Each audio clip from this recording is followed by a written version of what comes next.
दोस्तों, आपका स्वागत है हमारी YouTube चैनल पर। आखिर गौतम बुद्ध ने ऐसा क्यों कहा कि शिष्य अछूत हैं? चलिए जानते इस कहानी के माध्यम से कि गौतम बुद्ध ने ऐसा क्यों कहा था।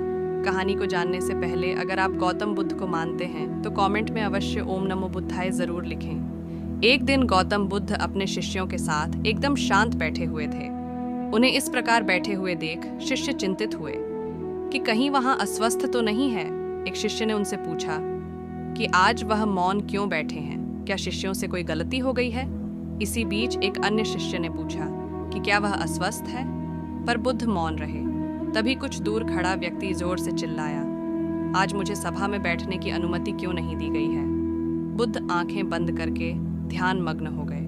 वह व्यक्ति फिर से चिल्लाता, मुझे प्रवेश की अनुमति क्यों नहीं मिली? इसी बीच एक उदार शिष्य ने उसका पक्ष लेते हुए कहा कि उसे सभा में आने की अनुमति प्रदान की जाए। बुद्ध ने आंखें खोली और बोले, नहीं, वह अछूत है, उसे आज्ञा नहीं दी जा सकती। यह सुनकर शिष्यों को बड़ा आश्चर्य हुआ।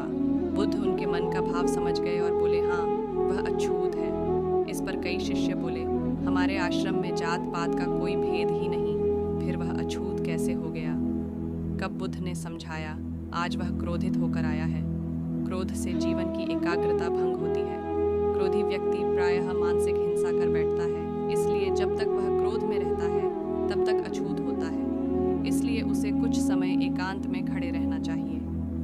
क्रोधित शिष्य भी बुद्ध की बातें सुन रहा था। पश्चाताप की अग्नि में तप कर वह समझ चुका था कि अहिंसा ही मनुष्य का महान कर्तव्य व परम धर्म है। क्रोधी व्यक्ति प्रायः मानसिक हिंसा कर बैठता है, इसलिए जब तक वह क्रोध में रहता है तब तक अछूत होता है। इसलिए उसे कुछ समय एकांत में खड़े रहना चाहिए। क्रोधित शिष्य भी बुद्ध की बातें सुन रहा था। पश्चाताप की अग्नि में तप कर वह समझ चुका था कि अहिंसा ही मनुष्य का महान कर्तव्य व परम धर्म है। वह बुद्ध के चरणों में गिर पड़ा और कभी क्रोध न करने का प्रण लिया। शिक्षा आशय यह है कि क्रोध के कारण व्यक्ति अनर्थ कर बैठता है और पश्चाताप उसे बाद में होता है, जिसका कोई लाभ नहीं मिलता। इसलिए हमें क्रोध नहीं करना चाहिए। असल मायने में क्रोधित व्यक्ति अछूत